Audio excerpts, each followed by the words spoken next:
We're here with the Haiku Hillbillies. Hi, guys. How you doing today? Great. Hey, good. Great. How's it? Good to see you. Thanks for having us here. Nice I'd like treat. to thank you guys all for coming on to the show, for Akaku, also for Maui, and also for myself. Thank you for being on the Getting to Know Maui show. It's a pleasure and a privilege. Nice to be here. So, where did you guys come from? You guys been on Maui your whole lives, or what? Gosh, far end. I Only since 69 was when I came to Maui, and been on and off since then. I was a late bloomer, 72. Came to Maui. It's been 10 years for me. Yeah. 1980, first wave of windsurfing. Yeah. So, I'm What 20 you- years. you're 20 years, Randall? 20 years. 20 years. They haven't kicked me off yet, thank God. So, what got you guys together? Randall. Our fearless leader. R&R, it was R&R. Yeah, Hard. it's his songwriting, and also Rand's songwriting and music. Well, I put an ad in the personals. Looking for tall, Yeah. problematic band leader. Songwriter, romantic, yeah. Yeah, beyond it being a lot of fun to play the music we do, it's really a joy to be able to play original music. And most of the songs we play are either written by Randall or by Rand, and that to me that puts it at a whole different level from most bands, which are just playing covers. They're repeating something that someone else did, usually not as well. But to be able to make a statement and play something with great lyrics and great music, and it's original and new, that's exciting. Even the ones that I write are written by Randall. And we just play him not as well. So, when did you guys come up with the name the Haiku Hillbillies? Well, that one came from me because I live in Pukalani now, but 16 years I lived in Haiku. And so I used to, my parents were from just east of Toronto, a place called Oshawa. And I would fly back to see them. And over here, I predominantly surfed and was kind of, just living the life and playing a lot more casually. But when I would go back to the mainland, I had guys I'd played with for years over there that's what they did for a living. And so I started the Haiku Hillbillies because it was kind of a hillbilly style music that we were playing. But I wanted to bring in the fact that I was living in haiku. And I liked the idea of haiku being Japanese poetry because I started actually as a lead singer and a so-called poet. So the haiku thing was attractive to me to bring in that poetry aspect. Wow, I always thought it was because of the number of syllables in all the songs. That's true too. But as you know, I can't count that well, so they all fit one way or the other. We used to all live in haiku, too.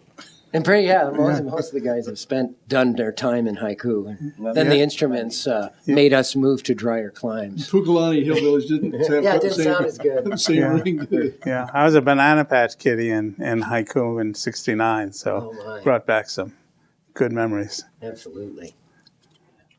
So, what year did you guys get together? 8 years ago? Yeah, we started just 89? doing a little duo about 8 years ago. Something like that.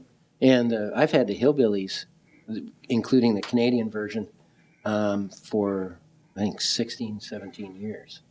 So I moved here 20 years ago, and when I would bounce back and forth, I started the Hillbillies there. And then when I ran into this hillbilly, the hillbilly aspect really took off because I didn't really push it that much. But when we started playing, since it was flavored with bluegrass, his ad was requesting people to play bluegrass, and I said, That's all well, he does.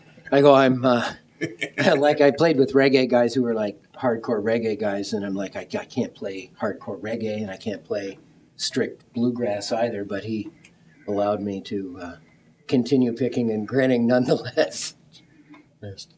We're a blended family. Yeah. Yeah. So, John, how long have you been playing bass? I played bass as a teenager, and one of the tragedies of my life was that I stopped playing bass, I guess, about 68. And for 30 years, almost 30 years, I missed it every day. You know, I missed playing. And I guess about 12 years ago, I got the bug and got an instrument and started practicing, and actually got a music teacher. I started taking lessons with Tom Conway, Maui's got a great music teacher. Absolutely. And Tom Conway, and started spending a couple hours a day practicing. And you know, it's great fun. It's the most fun thing I do in life. I'm a beekeeper, and it's more fun than tending the bees. I'll put it that way. Not as dangerous either. Yeah. Do you find it challenging? Yeah, it's challenging because there's always someone a lot better than you out there, you know. But it's a lot of fun to take a song and try to work out something that'll make it groove and move it along. You know, the bass player drives a bus in a sense. You know, you're not in front, but you're kind of making the thing move down the road, and it's a great joy. I'm really fortunate to be able to play original music and, you know, get out there and do it. And I think there are a lot of people who'd love to be able to do it. I'm glad that my wife is kind enough, and I'm crazy enough, and my friends are supportive enough that I can do it. It's great. Awesome. It's okay. Don't worry. Klaus, how long have you been playing keyboards? I grew up playing piano, so it's been Well, longer you're than I can 27, remember. 28 now? Sometime in the last What's this millennium. What's this grew up business? We know. Hasn't grown up yet. Do you have one genre that you like to stick to? No, not at all. I do them all less well. So you have a wide variety? Yeah, I just like to. I grew up playing classical. I studied some jazz, but I'm just sort of a rock rhythm piano player. The people agree. Do you write any music?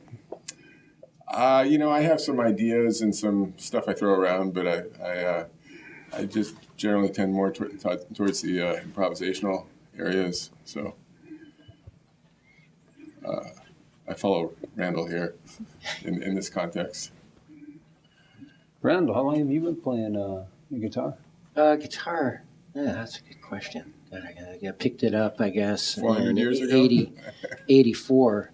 I'm still trying to figure out how to play it, but I was originally a lead singer in a kind of punky rock band, which some people may find shocking given what we sound like now. Well, Mascara. Okay. Yeah, we would go into clubs and try not to get beat up. And then when they would get drunk enough, they would eventually like us. And but it's funny because I met a fortune teller after I got off the road in Chicago in the early 80s. And we were looking for a record contract. And they said, just out of the blue, blew me away, said, you know, you play music. You're an entertainer, but what you're doing is not who you are. And I looked at it and I was just like, you know, I realized that some of the songs I was writing were ballads, and we were playing them like The Clash, you know, or the New York Dolls, and that wasn't. It was absolutely true, and this person blew me away, and that's when I picked up the guitar because a song that the band I was in was playing was like, which is cool, but I didn't write it like that, and it allowed me to learn to voice the song more along the lines of what the lyrics were trying to convey. So to answer that question, I guess since 84, somebody helped me with the math on that. I think that's 38 years. Just checking. I know everybody's like, that's not right. That's not right. So since 84, or whatever, however long that is, it's 2011. You do the math, send it in from home, and if you're our fourth caller, we'll give you a free Haiku Hillbillies. If you're correct. You win. If you're correct, yeah, we'll send you a CD. So why drums? Well, actually, I started out playing air bass with a band called The Ventures way back when. I was pretty good. And then my older brother, brought home Painted Black by the Rolling Stones, that album. Yep. And heard the drums on that and went, that's it. Jolly Waltz. That's what I want to hear. That's what I want to do. And that was about 42 years ago. 42 years. Is there any certain genre that you like to No. play? They're all good. They're all fun. Really enjoy it. Pretty versatile guy. Every time I mention his name, everybody's like, good man. He can play anything. So you guys have any plans for the immediate future? What have you guys got going? Any gigs coming up? Yeah, we're CD gonna coming out here pretty soon. brand new CD, which started as a solo project, but of course features the Hillbillies extensively. We're playing a big Christmas show, December the 16th, 2011, just in case that gets rebroadcast or Where's something. that At Charlie's. Oh. Charlie's in Paia. We haven't been at Charlie's in a long time. Since So, we burned the place down, was it? a few years ago. Yeah, we'll show them. We played, and I think the day after or something was when they had their big fire. And it's been a while since we've played there, and the new owners are really nice folks, and they got us to come in Friday, December 16th, for our little kind of Christmas bash, as they say. Okay, so thanks again for playing, guys, and Pleasure, David. Thank you so appreciate much you for being having us. on the show. All right, Dave. Thanks. Really enjoyed it. Thank you. Yeah, pleasure. Yeah, thank you, David, and thanks to the crew and Thank you, everyone Brandon. at Akaku. Thank you for this. This is great fun. You know, we can't do it without the crew. Yeah, Thank you, crew. I know. If the cameras were pointing at the floor, this wouldn't be as good.